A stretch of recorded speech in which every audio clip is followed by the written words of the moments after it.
ఎంతమంది ఉన్నారు? ఎక్కువ సార్లు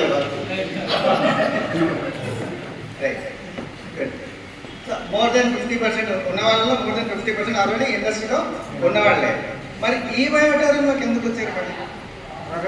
మరి ఇది వరకు చేసిన దాంట్లో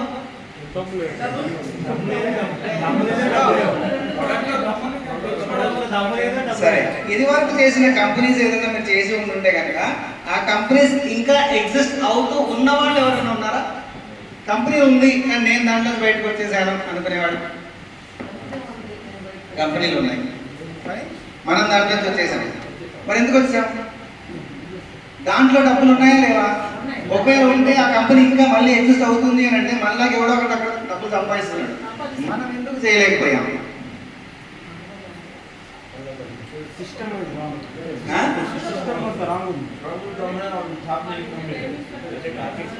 సిస్టంలో దమ్మా లేదనంటే సిస్టమ్ ని మనం ఫాలో కాలేదా? బడి ఉంది, బడిలో పిల్లలు ఉన్నారు, మాస్టరు ఉన్నాడు, పుస్తకం అదే, పాస్ అయ్యేవాళ్ళు కొంతమంది ఉంటారు, ఫస్ట్ ఎవడో ఒకడు వస్తాడు. పంతులు సేమ్, స్కూల్ సేమ్, పుస్తకం సేమ్, టీచ్ చేసిన విధానం సేమ్, కానీ ఎవరో ఒక్కరు మాత్రమే టాప్ అయ్యాడు. ఈ టాప్ అయిన వాడికి 2 బ్రెయిన్ ఉన్నాయా? ఫెయిల్ అయిన కంటే వీడికి ఏమైనా ఎక్స్ట్రా ఉందా? లేదు కదా. ఏం జరిగింది మరి? మీరు చేయాల్సిన పని చేయాల్సిన విధంగా చేయాల్సిన టైంలో చెయ్యలేదు కాబట్టి ఇవాళ మళ్ళీ ఇంకో కంపెనీ మారారు.